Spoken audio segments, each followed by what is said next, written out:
નમસ્કાર વિદ્યાર્થી મિત્રો, ફરી એકવાર બીજા એજ્યુકેશન ઈ લર્નિંગ ચેનલ પર આપ સૌનું હાર્દિક સ્વાગત છે. મિત્રો, સંચાલન શબ્દની શરૂઆત ચેપ્ટર નંબર 1 થી આપણે કરેલી અને સંચાલનના વિવિધ કાર્યો પૈકી આપણે ઘણા બધા કાર્યો વિશે સમજૂતી પ્રાપ્ત કરી, જેવા કે પહેલું કાર્ય આયોજન, વ્યવસ્થા તંત્ર, કર્મચારી વ્યવસ્થા, દોરવણી વગેરે. પરંતુ સંચાલનના આજે અગત્યના અને મહત્વના જે કાર્યો છે એની સફળતા અને એની સિદ્ધિ તો માત્ર એક એવું કાર્ય જે છે કે જેને આધીન છે, એટલે કે સંચાલનનું છેવટનું કાર્ય જેનું નામ છે અંકુશ નિયંત્રણ. આપણે શબ્દ સાંભળ્યો હોય છે અંકુશ, નિયંત્રણ રાખવું, પરંતુ અહીંયા ધંધાકીય એકમની દ્રષ્ટિએ અંકુશ શબ્દનું જે કે વિવરણ છે, એટલે કે અંકુશ શબ્દની જે સમજૂતી છે એ ધંધાકીય એકમની દ્રષ્ટિએ આપવામાં આવેલી છે. મિત્રો, આયોજન થી શરૂઆત કરી ધંધાકીય એકમના દરેક ધ્યેયોને સિદ્ધ કરવા માટે છેવટનું કાર્ય સૌથી અગત્યનું સાબિત થયું છે અને એ કાર્યનું નામ છે અંકુશ. અહીંયા આપણે અંકુશ એટલે શું, અંકુશ શા માટે જરૂરી હોય છે એની ચર્ચાઓ આપણે આ ચેપ્ટરની અંદર કરવાની છે. મિત્રો, બહુ ટૂંકું ચેપ્ટર છે, સહેલું છે, પરીક્ષાની અંદર પણ મહત્વ ધરાવતું હોય એવું આ ચેપ્ટર છે. અહીંયા આપણે એક પ્રશ્ન સ્વરૂપે એની સમજૂતી પ્રાપ્ત કરીએ. અંકુશનો અર્થ આપી તેની લાક્ષણિકતાઓ સમજાવો. અંકુશ એટલે શું? જુદા જુદા વિદ્વાનોએ આપેલી વ્યાખ્યાઓ અને પ્રાસ્તાવિક ભૂમિકા દ્વારા અંકુશની સમજૂતી અહીંયા પ્રાપ્ત કરવાની છે. મિત્રો, ખાસ ધ્યાન આપજો, અહીંયા અંકુશનો અર્થ અને ભાવાર્થ સુસ્પષ્ટ કરેલો છે એ જોતા જઈએ છીએ. આપણે જાણતા હોઈએ છીએ કે દરેક ધંધાકીય એકમ એ કોઈના કોઈ ધ્યેય સિદ્ધ કરવાના હેતુથી સ્થાપાતું હોય છે, કારણ કે ધ્યેય વગર કોઈ પણ ધંધાકીય એકમની સ્થાપના શક્ય નથી. એટલે દરેક ધંધાકીય એકમનું પહેલું અને મહત્વનું અગત્યનું કાર્ય ધંધાકીય એકમના ધ્યેયોની સ્થાપના કરવાનું છે અને ત્યારબાદ સંચાલનના વિવિધ કાર્યોનો અમલ કરવામાં આવતો હોય છે. જોઈએ અહીંયા ધંધાકીય એકમના ધ્યેય સિદ્ધ કરવા શું કહે છે. આપણે વાત કરીને કે ધંધાકીય એકમે સૌપ્રથમ પોતે ધ્યેયની સ્થાપના કરવી પડતી હોય છે અને આ ધ્યેય સિદ્ધ કરવા માટે આયોજન એ ભવિષ્ય માટેનો નકશો છે, માર્ગ છે. તમે ધ્યેય નક્કી કરી લીધું, ધ્યેય સ્પષ્ટ કર્યા, પરંતુ એ ધ્યેયને સિદ્ધ કેવી રીતે કરશું એટલે ભવિષ્ય. જે ધ્યેય ધંધાકીય એકમની અંદર નક્કી કર્યા છે, જે ધ્યેયની સ્થાપના કરેલી છે, એ ધ્યેયને આપણે સિદ્ધ કરવા અને કેવી રીતે સિદ્ધ કરવા એ ભવિષ્યની વાત છે અને આ ભવિષ્ય અંગેનું જ પ્લાનિંગ એટલે આયોજન. મિત્રો, આયોજન વિશે આપણે ઘણું બધું ડીપમાં સમજી ગયા છીએ.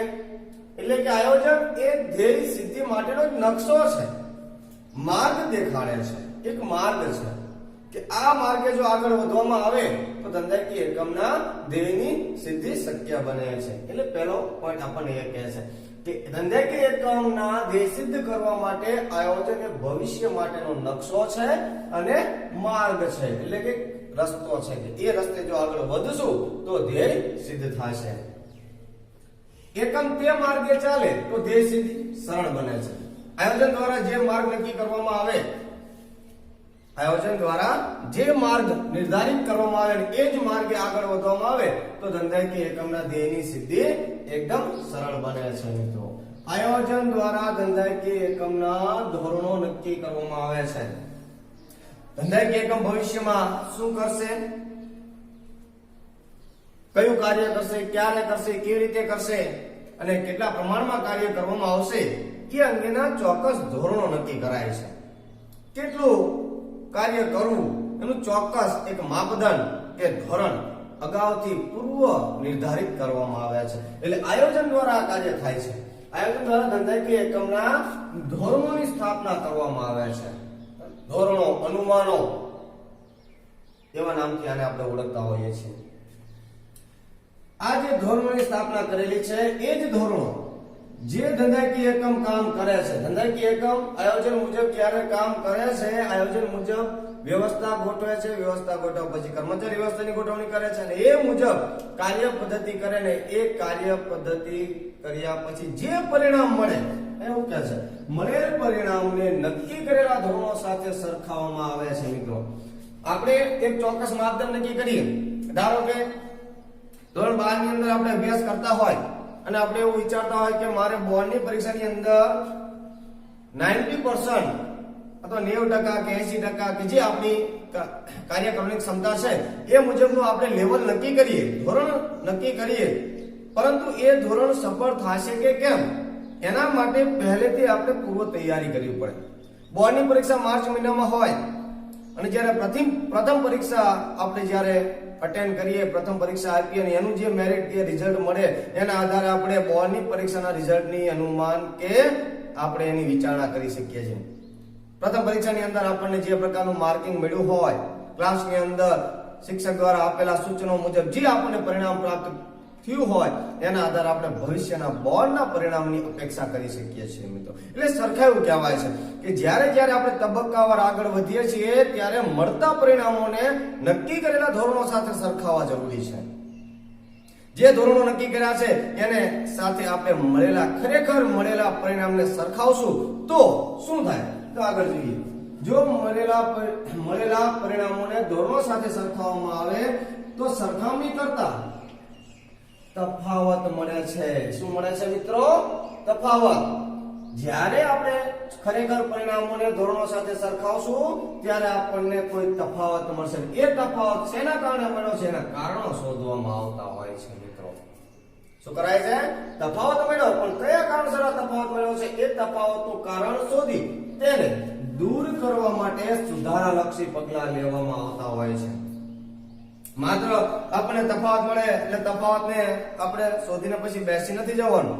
એ તફાવત મળ્યો તો કયા કારણસર મળ્યો છે એનું ચોક્કસ કારણ શોધવામાં આવે.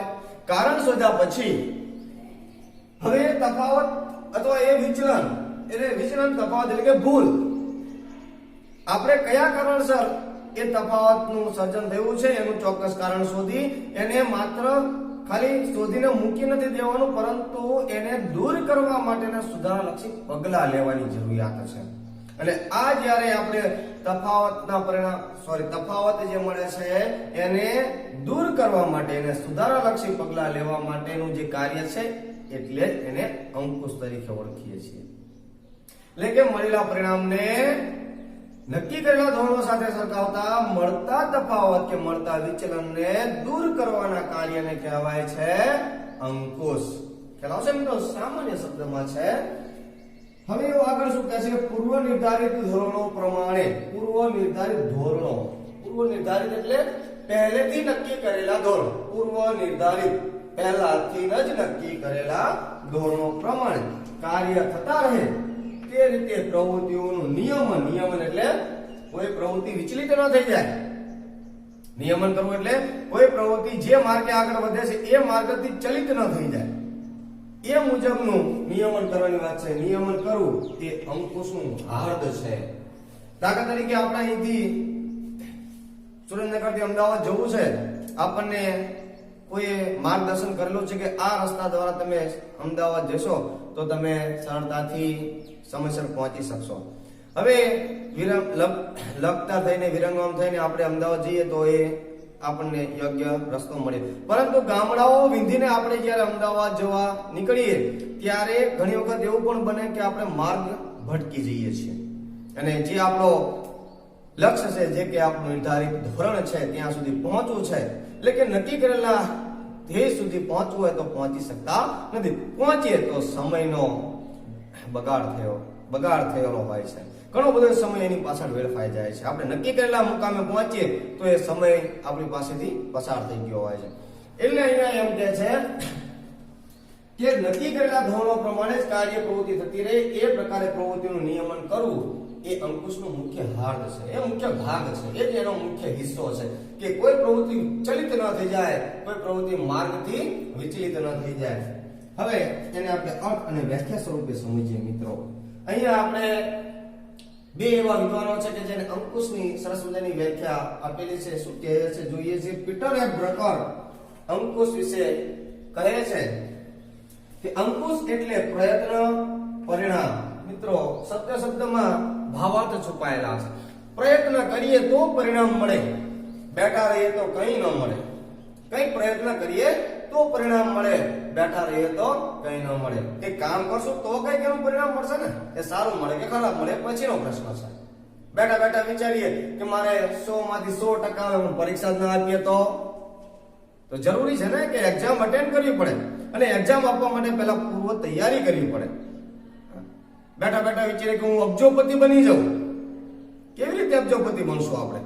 પણ એના માટે કંઈક પ્રયત્ન તો કરવો પડશે ને. પ્રયત્ન કર્યા વગર કરોડો રૂપિયા કે અબજોપતિ થવાના સપના જોઈએ તો એ પત્તાના મહેલ જેવા સપનાઓ છે.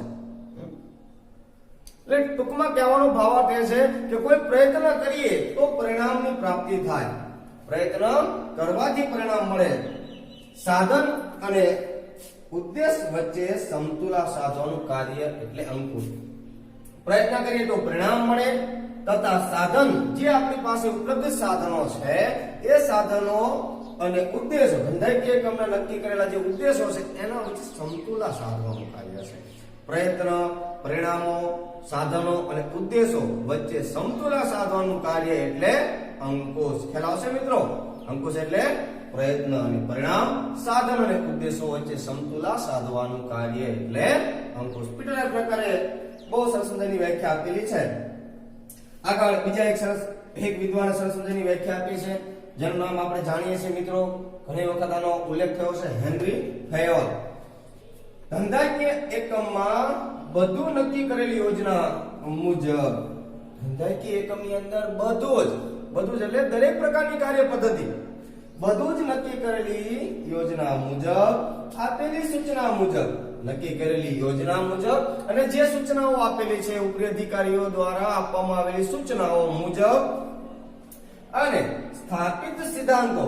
ધંધાકીય એકમ ચોક્કસ સિદ્ધાંતોની સ્થાપના કરે છે કે સિદ્ધાંત કે પ્રણાલી મુજબ જ ધંધાકીય એકમના દરેક કર્મચારીએ કામ કરવું. સ્થાપિત સિદ્ધાંતો મુજબ ચાલે છે કે નહીં, સૂચના મુજબ, યોજના મુજબ અને સ્થાપિત સિદ્ધાંતો મુજબ કાર્યપ્રણાલી ચાલે છે કે નહીં તેની ચકાસણી કરવાનો અંકુશમાં સમાવેશ થાય છે. તેની ચકાસણી કરવાનો હેતુ જ અંકુશમાં સમાયેલો છે કે બધું જ એ મુજબ ચાલે છે કે નહીં એ જોવાનું કાર્ય એ અંકુશનું છે.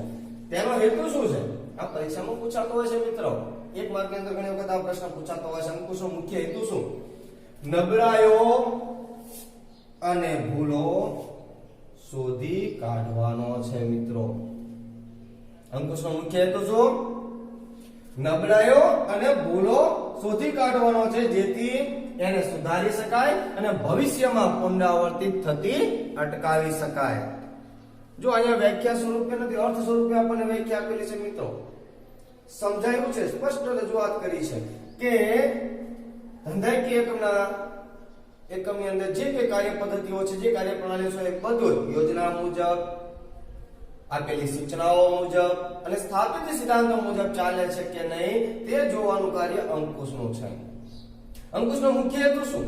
નબળાઈઓ અને ખામીઓ શોધવાનો અને એને સુધારીને અટકાવવાનો, ભવિષ્યમાં પુનરાવર્ત થતી અટકાવવાનો હેતુ રહેલો છે મિત્રો. હેનરી ફેયોલે સરસ રીતે વ્યાખ્યા રજૂઆત કરી. હવે આપણને આ વ્યાખ્યા, અર્થ અને પ્રાસ્તવિક ભૂમિકાને જો આપણને થોડી ઘણી સમજૂતી પ્રાપ્ત થઈ હોય તો આપણે લક્ષણો તો 100% સમજી શકીએ. તો આ બાજુ આપણે લક્ષણોને ટૂંકા શબ્દોની અંદર સમજવાનો પ્રયત્ન કરીએ છીએ. બહુ સહેલા લક્ષણો હોય છે. અર્થ જો સ્પષ્ટ આપણા મનની અંદર આપણને અર્થ સ્પષ્ટ હોય તો લક્ષણ એકદમ સહેલા હોય છે. શું કહે છે લાક્ષણિકતાની અંદર? પહેલું લક્ષણ જોઈએ, આયોજન સાથે સંબંધ. મિત્રો સંચાલનનું પહેલું કાર્ય કયું છે? આયોજન. અને છેવટનું કાર્ય કયું છે? અંકુશ. આયોજન એટલે શું? તો આપણે જાણીએ છીએ કે ધંધાકીય એકમના જે હેતુ છે એને સિદ્ધ કરવા માટે તૈયાર કરવામાં આવતો નકશો કે માર્ગ એ નક્કી કરેલા પૂર્વ નિર્ધારિત ધોરણો. વ્યાખ્યાની વાત નથી કરતા આપણે અહીંયા આપણે ભાવાર્થ સમજીએ છીએ. આયોજન દ્વારા ધંધાકીય એકમના ધોરણો નક્કી થાય છે. હવે ધોરણો નક્કી થાય, માપદંડ નક્કી થાય તો ધોરણો માપદંડ નક્કી થાય તો અને તો જ મળેલા ખરેખર પરિણામોને આપણે સરખાવી શકીએ. કારણ કે જે કાર્ય કરેલું છે એમાં જે પરિણામ મળ્યા છે એને સરખાવશું કોની સાથે? તો કે ધોરણો સાથે. તો ધોરણો શેના દ્વારા નક્કી થાય? આયોજન દ્વારા. એટલા માટે અંકુશ એ આયોજન સાથે સંબંધ ધરાવે છે. આયોજન એ અંકુશનો જન્મદાતા છે મિત્રો. ખાસ ધ્યાન રાખજો, પરીક્ષાની અંદર પૂછાતું હોય છે. આયોજન એ અંકુશનો જન્મદાતા છે. જ્યાં આયોજન હોય છે ત્યાં અંકુશ હોય જ છે મિત્રો. ઘણી વખત આયોજન અને અંકુશને જોડિયા બાળકો તરીકે પણ ઓળખવામાં આવ્યા છે મિત્રો. કારણ કે બંને હોય જ. જ્યાં આયોજન ત્યાં અંકુશ. એવું ન કહી શકાય કે જ્યાં અંકુશ છે ત્યાં આયોજન હોવું, જ્યાં અંકુશ છે ત્યાં આયોજન હોય. અંકુશ હોય ત્યાં આયોજન પહેલેથી જ હોય છે મિત્રો. કારણ કે અંકુશના આયોજનનો જન્મદાતા ન કહી શકાય, પરંતુ આયોજનને અંકુશનો જન્મદાતા કહી શકાય. જ્યાં આયોજન હોય ત્યાં અંકુશનો જન્મ થાય છે. એટલા માટે જન્મદાતા તરીકે ઓળખાય. ઘણી વખત બીજો એક પ્રશ્ન પૂછાતો હોય છે, આયોજન અને અંકુશ એક સિક્કાની બે બાજુ સમાન છે. જ્યાં અંકુશ ત્યાં જ આયોજન, જ્યાં આયોજન ત્યાં અંકુશ, બંને સાથે જ હોય છે મિત્રો. એટલા માટે અહીંયા આપણે પેલા લક્ષણ સ્વરૂપે કીધું છે કે આયોજન સાથે અંકુશ એ સંબંધ ધરાવે છે. બીજું લક્ષણ છે દરેક સપાટીએ થતું કાર્ય. અંકુશ એટલે દેખરેખ રાખવી, નિરીક્ષણ કરવું, મળતા પરિણામોને ધોરણો સાથે સરખાવવા. તો મિત્રો ધંધાકીય એકમની અંદર 3 સપાટી છે: ઊંચી સપાટી, મધ્ય સપાટી અને તળ સપાટી. ઉચ્ચ સપાટીના અધિકારીઓ પણ જે કંઈ નિર્ણયો લે છે એ નિર્ણયોમાં કોઈ ખામી ન રહી જાય એ માટે પણ અંકુશની જરૂરિયાત છે. મધ્ય સપાટીએ કામ કરતા વિભાગીય અધિકારીઓ પોતાના વિભાગ અંગેના જે નિર્ણયો લે છે અને જે કાર્ય કરે છે એમાં પણ કોઈ ભૂલ રહેવાની શક્યતાઓ હોય તો એ ભૂલને સુધારવાનું કાર્ય પણ અંકુશ દ્વારા શક્ય બને છે. અને તળ સપાટીએ તો આપણે જાણીએ છીએ કે કામદારો અને ધંધાકીય એકમની જે કંઈ કાર્ય પ્રણાલીઓનું જે કઈ ધંધાકીય એકમે હેતુ નક્કી કર્યો છે એ અંગેના તમામ કાર્યો તળ સપાટીએ થતા હોય, એ કાર્યોમાં કોઈ ખામી હોય તો એને દૂર કરવાનું કાર્ય પણ અંકુશ દ્વારા થતું હોય છે. એટલે અંકુશ એ 3 સપાટીઓ હોય છે, પણ તેનું પ્રમાણ જુદું જુદું હોય છે. ઉચ્ચ સપાટીએ અંકુશનું પ્રમાણ વત્તા ઓછા પ્રમાણમાં હોય છે, એટલે કે ઉચ્ચ સપાટીએ એનું પ્રમાણ ઓછું હોય, મધ્ય સપાટીએ થોડુંક વધારે અને તળ સપાટીએ સૌથી વધુ અંકુશનું પ્રમાણ જોવા મળતું હોય છે. એટલે અંકુશ એ દરેક સપાટીએ થતું કાર્ય કહી શકીએ છીએ. આગળ સતત ચાલતી પ્રક્રિયા છે. અંકુશ ધંધાકીય એકમની સ્થાપનાથી લઈને ધંધાકીય એકમના અસ્તિત્વ સુધી, જ્યાં સુધી ધંધાકીય એકમનું અસ્તિત્વ રહેશે, જ્યાં સુધી ધંધાકીય એકમની કાર્ય પ્રણાલી ચાલશે, ત્યાં સુધી અંકુશનું કાર્ય અસ્તિત્વમાં રહેશે, ત્યાં સુધી અંકુશ રહેશે. એટલે કે ધંધાકીય એકમની સ્થાપનાથી લઈને ધંધાકીય એકમના અંત સુધી અંકુશનું કાર્ય સતત ને સતત અવિરતપણે ચાલતું રહે છે. ક્યાંય અટકતું નથી. કારણ કે ધોરણોની સ્થાપના થાય, ધોરણો પ્રમાણે કાર્ય થાય, પરિણામોની સરખામણી થાય અને વિચલન મળે તો એને દૂર કરવાનું કાર્ય અંકુશ કરે છે અને પાછા ફરીથી ધોરણોની સ્થાપના થાય. એટલે આ જે ચક્ર છે એ સતત ચાલતું રહે છે. ધોરણોની સ્થાપના થાય, ધોરણો સ્થાપ્યા પછી એ સિદ્ધ કર્યા પછી ફરીથી ધોરણોની સ્થાપના થાય. એટલે આ જે પ્રક્રિયા છે એ સતત ચાલતી રહેતી હોય છે અને અંકુશનું કાર્ય પણ સતત ચાલતું રહેતું હોય છે મિત્રો. આગળનો પોઈન્ટ છે સંચાલનનું છેવટનું કાર્ય. આપણે પહેલા ચર્ચા કરી ને મિત્રો, સંચાલન શબ્દની શરૂઆત પહેલા કયા કાર્યથી થતી હોય છે? આયોજન કાર્ય. આયોજન ના કાર્યથી શરૂઆત થતી હોય છે. હેતુ નક્કી કર્યા પછી એ હેતુને સિદ્ધ કરવા માટે ભવિષ્યનો નકશો તૈયાર કરાય છે અને નકશો એટલે આયોજન. અને એ નકશા મુજબ સંચાલનના વિવિધ કાર્યોની રચના થાય અને એ મુજબ સંચાલનના વિવિધ કાર્યો સંચાલનના જે જુદા જુદા કાર્યો છે એ તબક્કાવાર આગળ વધતા જતા હોય છે અને છેવટે લાસ્ટ અંકુશ એ એ અગત્યનું કાર્ય સાબિત થાય છે, કારણ કે આયોજનમાં નક્કી કરેલા જે કે ધોરણો છે એ જ મુજબ કાર્યપ્રણાલી ચાલે છે કે કેમ એ જોવાનું કાર્ય અંકુશનું રહેલું છે. એટલે અંકુશ એ સંચાલનનું છેવટનું કાર્ય, છેલ્લું કાર્ય ગણાય છે. આગળ ભવિષ્ય સાથે સંબંધ. મિત્રો, આયોજન એ ભવિષ્યની રૂપરેખા છે. આયોજન શું છે? ભવિષ્યની રૂપરેખા છે. અને એના દ્વારા જે ધોરણો સ્થાપિત થતા હોય છે એ ધોરણો અને ધંધાકીય એકમની અંદર મળેલા પરિણામો છે એને સરખાવતા જે વિચલનો મળે છે, જે તફાવતો મળે છે એને શોધીને એને દૂર કરવાનું કાર્ય અંકુશ દ્વારા થતું હોય છે. એટલે અંકુશનું કામ એ છે કે જે ખામીઓ, જે નબળાઈઓ મળી છે, જે વિચલનો મળ્યા છે એ ભવિષ્યની અંદર પુનરાવર્તિત ન થાય તેના માટે વર્તમાનની અંદર જ સુધારાલક્ષી પગલાં લેવાનું કાર્ય છે. વર્તમાનની અંદર જ આપણે જે કંઈ ભૂલો કે વિચલન જોવા મળી છે એને દૂર કરવાનું કાર્ય અંકુશ દ્વારા થતો, એટલે એને ભવિષ્ય સાથે સંબંધ છે એવું કહી શકીએ છીએ. આગળ રચનાત્મક પ્રવૃત્તિ છે. મિત્રો, અંકુશ એ રચનાત્મક પ્રવૃત્તિ એટલે કેવી રીતે કે જ્યારે આપણે ધંધાકીય એકમની અંદર તબક્કાવાર આગળ વધીએ છીએ અને એ સમય દરમિયાન જે વિચલનો મળ્યા છે એ વિચલનોને દૂર કરવા માટે સુધારાલક્ષી પગલાં લઈએ છીએ, અને જે કાર્યપ્રણાલીના કારણે આપણને તફાવતો જોવા મળ્યા હતા એ કાર્ય પદ્ધતિ કે કાર્યપ્રણાલીને આપણે હવે તજીને એક નવી જ કાર્ય પદ્ધતિથી કામ કરવા માટે આગળ વધશું. એટલે ત્યાં આપણે કોઈ નવી રચના એટલે કે નવી કોઈ પહેલ કરવાનો પ્રયત્ન કરીએ છીએ. મિત્રો, અંકુશ દ્વારા નવી કાર્ય પદ્ધતિ કે નવી ટેકનોલોજીને સ્વીકારવા માટે કર્મચારીને તૈયાર કરી શકીએ છીએ અને મળતા જે વિચલનો છે એને દૂર કરવાનો પણ પ્રયત્ન કરી શકીએ છીએ. ઘણી વખત આપણે એવું કહેતા હોઈએ છીએ કે અંકુશ એ કર્મચારીના સ્વાતંત્ર્ય ઉપર તરાપ છે. મિત્રો, એ વાત ખોટી છે. અંકુશ એ કર્મચારીના સ્વાતંત્ર્ય ઉપર તરાપ છે એ વાત ખામી ભરેલી છે. અંકુશ એ કર્મચારી ઉપર નિયંત્રણ નથી, પરંતુ કર્મચારી દ્વારા કરવામાં આવતા કાર્યમાં રહેલી ખામીઓ જે છે એને સુધારીને દૂર કરવાનું કાર્ય અંકુશ દ્વારા થતું હોય છે. એટલે અંકુશ એ સુધારાલક્ષી છે. એ કોઈ ધંધાકીય એકમના કર્મચારીઓ ઉપર ડર પેદા કરવાનું સાધન નથી કે કર્મચારીને ડરાવવાનું કે કર્મચારીને ધમકાવવાનું કોઈ કાર્ય નથી, પરંતુ કર્મચારીમાં કાર્યક્ષમતા વધે અને રહેલી ખામીઓ દૂર થાય એ જોવાનું કાર્ય અંકુશનું છે. એટલા માટે રચનાત્મક પ્રવૃત્તિ કહી છે. આગળ જોઈએ આંતરિક પ્રક્રિયા. મંદી, ફુગાવો, રાજકીય પરિબળો, ઘણા બધા પરિબળો છે કે જે ધંધાકીય એકમના અંકુશમાં હોતા નથી, નિયંત્રણમાં હોતા નથી, પરંતુ ધંધાકીય એકમની અંદર જે કર્મચારીઓ કામ કરે છે, જે કાર્ય પદ્ધતિ ચાલે છે એ અંકુશિત છે. એટલે અંકુશનું કાર્ય ધંધાકીય એકમના આંતરિક ભાગો સાથે જોડાયેલું છે. બહારના જે કે પરિબળો છે એ બિન અંકુશિત હોય, જ્યારે ધંધાકીય એકમના જે પરિબળો છે એ અંકુશિત છે. એટલા માટે અંકુશનું કાર્ય એ આંતરિક પ્રક્રિયા સાથે જોડાયેલું કાર્ય છે. આગળ ગતિશીલ પ્રક્રિયા. મિત્રો, ગતિશીલ પ્રક્રિયા એટલે શું?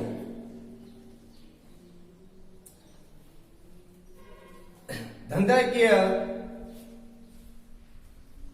એકમની અંદર આપણે જેમ ચર્ચા કરી કે અંકુશ એ આયોજન સાથે સંબંધ ધરાવે છે. કોની સાથે સંબંધ ધરાવે છે? આયોજન સાથે સંબંધ ધરાવે છે. આયોજન એક બૌદ્ધિક પ્રક્રિયા છે, બુદ્ધિપૂર્વક ની એક પ્રક્રિયા છે.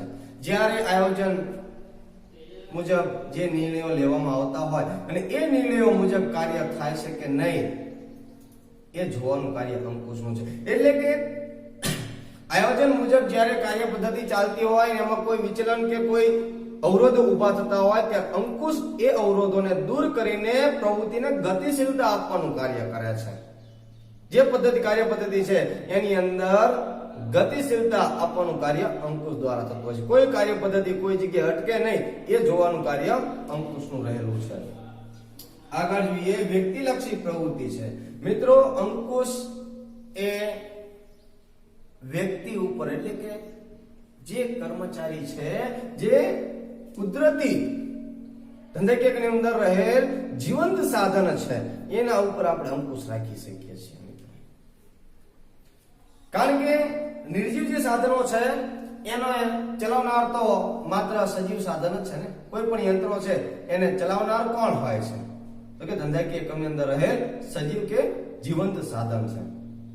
હવે વાત એ છે કે જ્યારે આ કર્મચારી કોઈ ભૂલ કરે છે તો એને સમજાવી શકીએ છીએ, એને માર્ગદર્શન આપી શકીએ છીએ, દોરવણી આપી શકીએ છીએ, જેથી કરીને થતી ભૂલોને અટકાવી શકીએ અને સારામાં સારા આપણે પરિણામો પ્રાપ્ત કરી શકીએ મિત્રો.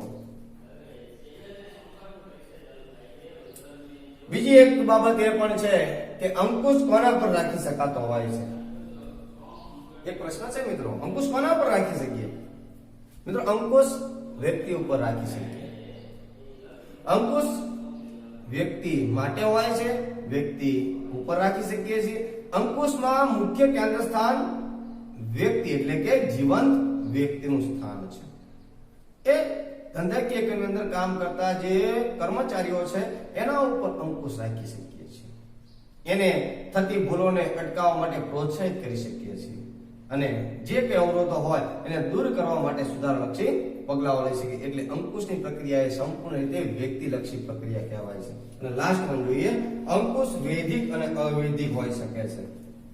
વૈધિક, ઘણી વખત ધંધાકીય એકમની અંદર વારંવાર સૂચનાઓ આપવા છતાં કોઈ કર્મચારી જો સૂચનાઓનું પાલન ન કરતો હોય તો ઘણી વખત એને હુકમ પણ આપવો પડે છે. એ સમયે અંકુશ એ વૈધિક પ્રક્રિયા બની જાય છે. અને ઘણી વખત કર્મચારીઓ પાસેથી કામ લેવા માટે એમની સાથે મિત્રતાના સંબંધો સ્થાપવા પડે છે, ત્યારે અંકુશ એ અવૈધિક પ્રક્રિયા બની જાય છે.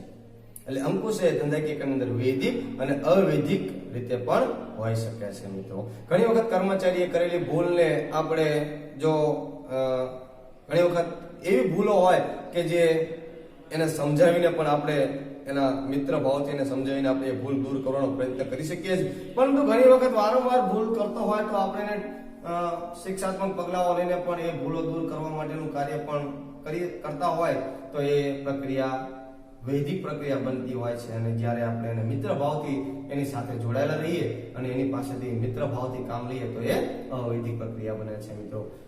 બહુ ટૂંકા શબ્દોની અંદર મેં તમને લક્ષણો અહીંયા સમજાવ્યા છે અને ઊંડાણપૂર્વક સમજવા માટે તમે બુકની અંદર વધુ વિગતવાર અભ્યાસ કરીને સમજવાનો પ્રયત્ન કરશો તો ચોક્કસ સમજાઈ જાય છે.